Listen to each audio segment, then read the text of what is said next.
Your Excellency, Pan Hovevnia, please, the floor is yours.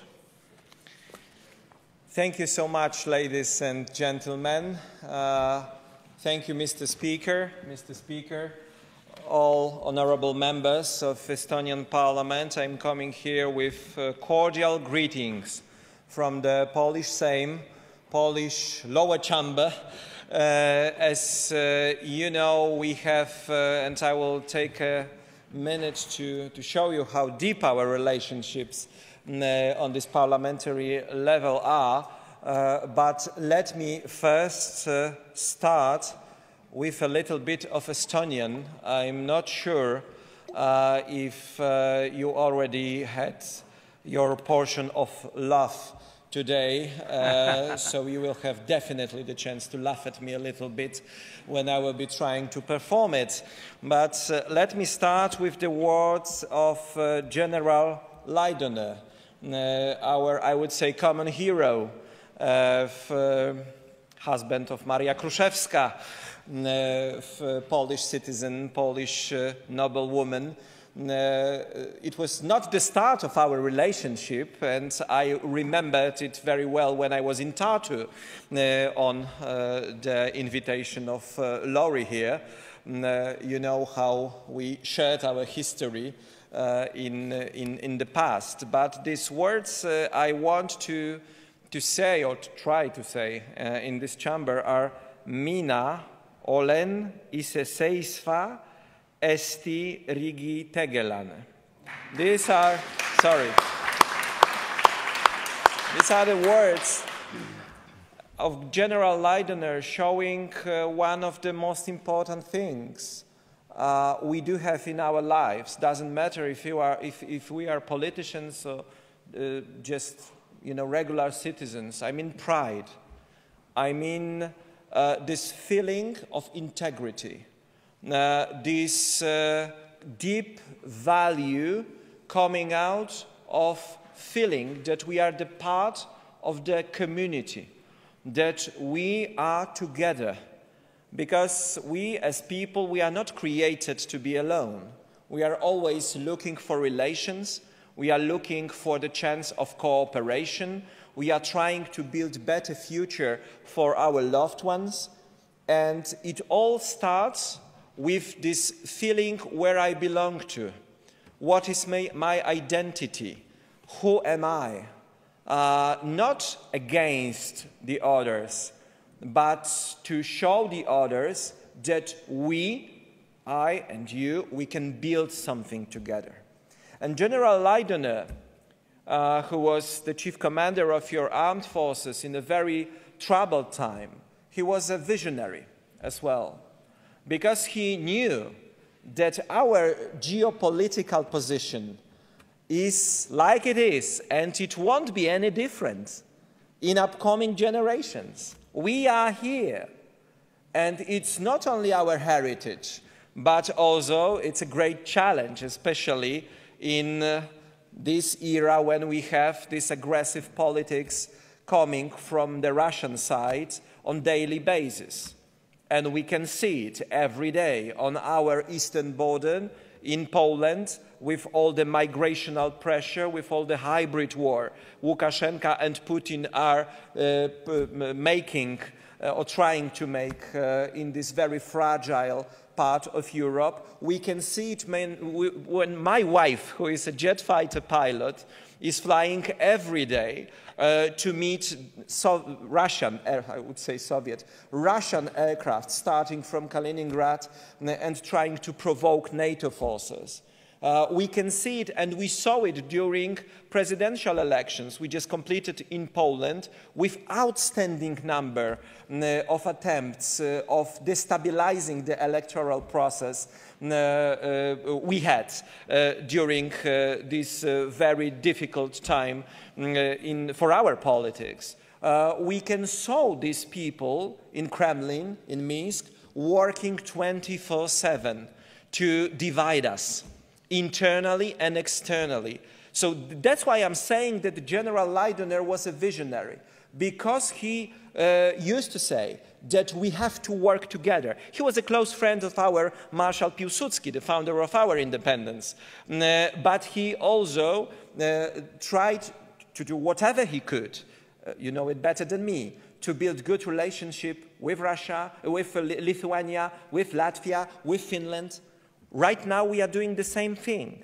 I started a year ago, precisely a year ago, as a newly elected Marshal of the Polish Sejm, this format of regular meetings of speakers of the parliament, of Poland, of Lithuania, of Latvia, of Estonia, of Finland, together with our friend from Ukraine. Right now, our friend, Deputy Speaker from Iceland, joined us on the last meeting.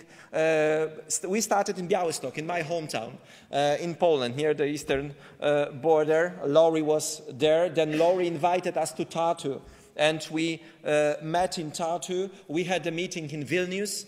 We had a meeting in Riga. Right now, we will be meeting probably, and I spoke to Laurie that maybe the next meeting should be in Helsinki, together with our friend Jussi Halla-aho. We have to build not only alliances of our armed forces.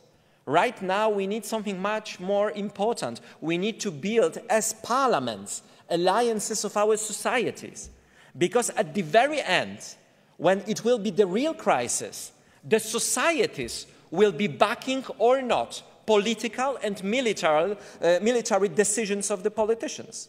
With no agreement from the side of the society, any treaty, anything we are saying as politicians will be not available to deliver. And that's why it's so important for us to meet, to talk on the level of the parliaments, of the speakers, of the committees, to build friendships, to build contacts between us. Because right now, with this kind of danger and with this, I would say, repolarization of the world, because it's changing so quickly, right? I can remember the times, it was like 10 years ago, I worked in Africa then, in Asia, in different countries with my NGOs. I was a journalist, I was an author. I remember the world when we were speaking, there is no longer the axis east-west. Right now it's only north-south. Right now we have west-east axis again, because we are in the middle of the crisis between the United States and China. And for them, everything in between, it's a proxy situation. For them, the most important thing is what is going on this axis. But right now in our societies, I don't know if it is the same case in your society, but in ours, I would say it's 100%. And it was the same in States, in Germany we saw it. We are seeing it at every elections, that in our societies, right now there is no left or right division. There is up and down, elites and the people. And this is the division, the axis, which is organizing our world today inside our societies. Are you with the elites or are you with the people? And this is the thing populists are taking advantage of. Because they are coming to exhausted people. Because our people are exhausted. I spoke to your Prime Minister, I'm speaking to Laurie. It's the same situation. I spent like half a year in the campaign in Poland. I was visiting every town, talking to people in town halls, in squares, especially with the opposition voters. And I had this impression that people are really exhausted.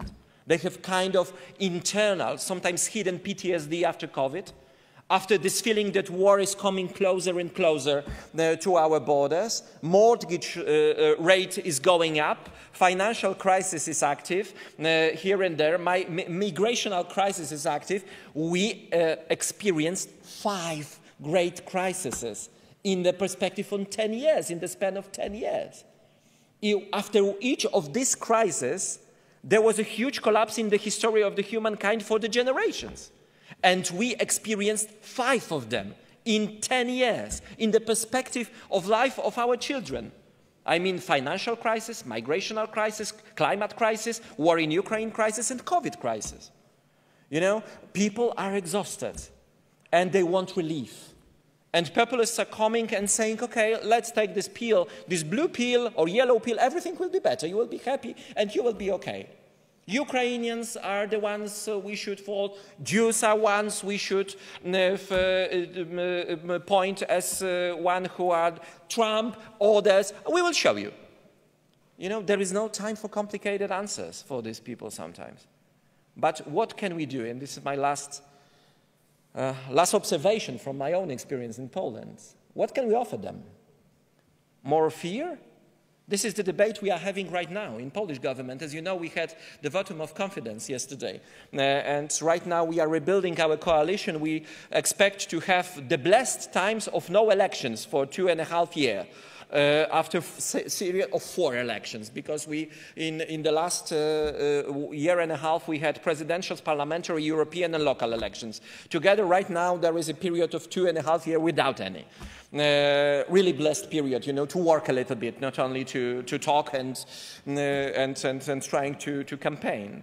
But what I'm trying to persuade my colleagues is that you will, if there is, you know, there are people on the scene who are trying to sell fear to people. You will be never, ever better than they are, because they are original. You will be always a copy.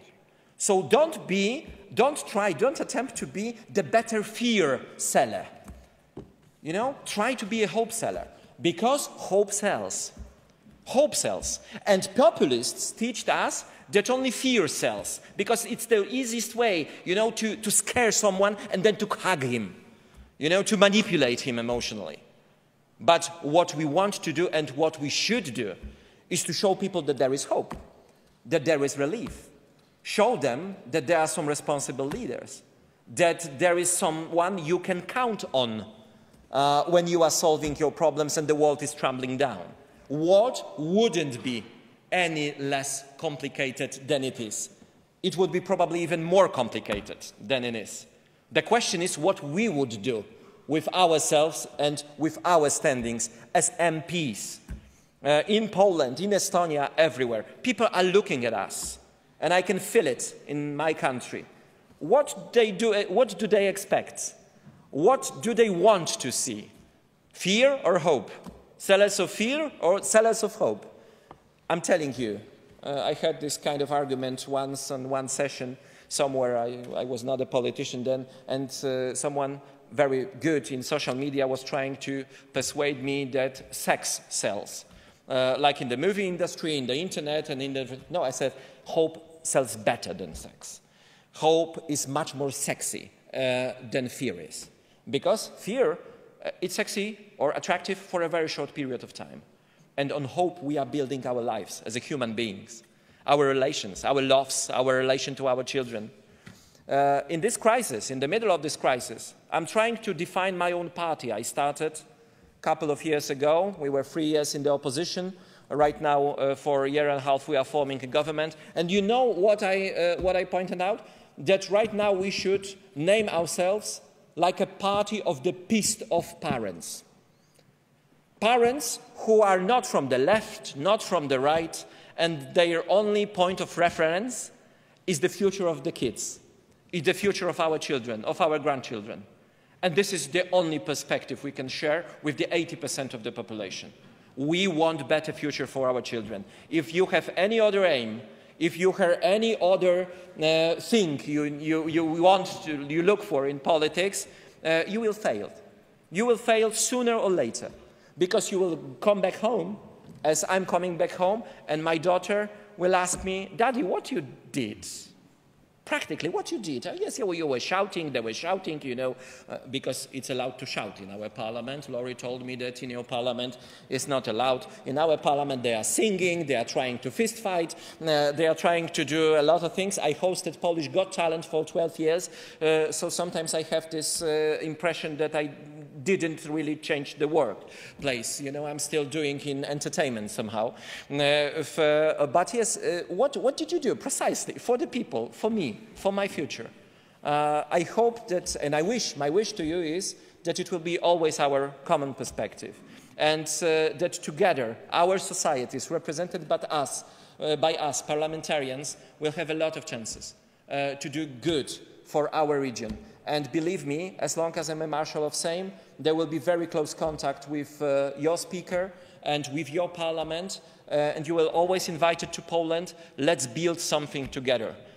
Poland has aspiration to be not only the huge local powerhouse of the Eastern Europe. We want to apply to your club. We want to be a Baltic country again. We want to be a Nordic country again. So when we will be trying to knock to your door and asking, hey, we want to be a part of your team, please let us in.